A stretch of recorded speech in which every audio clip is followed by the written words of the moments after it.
All right, so we've got talk about a bubble in Austin, about recession, inflation. I'm going to get into all that. Before I do, subscribe for future videos. This video is for real estate agents, investors, and consumers. I'm putting it all into one. This is some things that we've talked about in our meetings. I got some information from Chris Jacob with the housing report, so really appreciate that, Chris, if you're watching. There's been news of a slowdown and a recession, but the real data shows something completely different.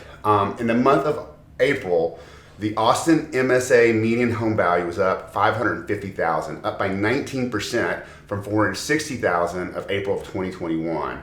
Active listings went up by 52%, the biggest gain in inventory since 2017. And days on market increased to 18 days on market. So while inventory is increasing, so are pending sales. And I'll go over that in just a second. But before I do, let's talk about what's driving the slowdown in demand and the increase in inventory. Number one, mortgage rates are higher. Rates are up 2 full percentage points since December of 2021. Now, if you put that in perspective, that's one of the biggest increases in such a short period of time that we've seen. So there's got to be some sticker shock to consumers on that, right?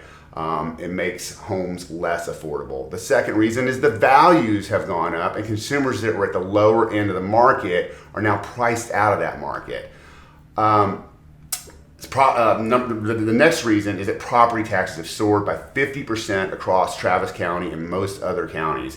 Investors that have owned properties for several years are behind on the rent increases and likely to consider selling their properties, which makes sense. If you bought a home 4 years ago and you've got a great tenant there, you're not going to raise it $150 and risk losing that tenant if that's what the market is dictated. Rather, you're just going to bump it incrementally, or in some cases not at all. Anyone that bought a home 2 years ago is more likely to consider their investment a high return. And so right now, investors are getting those property tax bills and they're saying, you know what, in order to make up that income, make up that hike in property taxes that I'm going to have to pay, I'll either have to boot the tenant, renovate the property, and then try and find another tenant, or increase the rent for that one loyal tenant that's been there, those are both hard pills to swallow. So they're thinking about selling. It makes sense because they've wanted this market, right?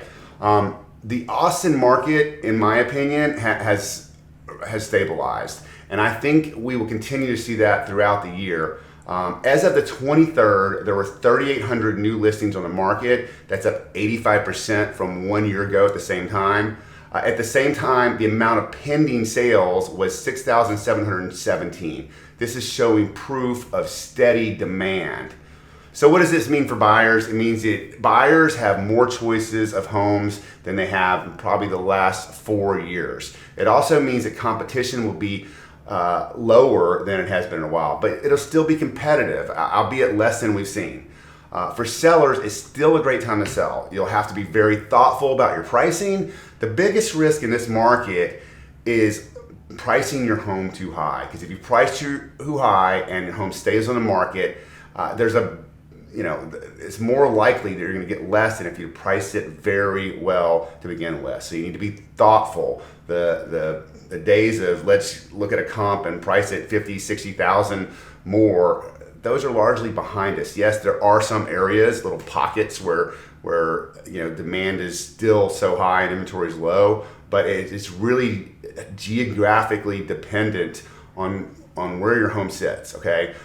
As always, feel free to contact me on any of your buying or selling needs. We have over 100 full-time producing agents across the Austin MSA, and we'll get you the right one to help you with your goals and your particular situation.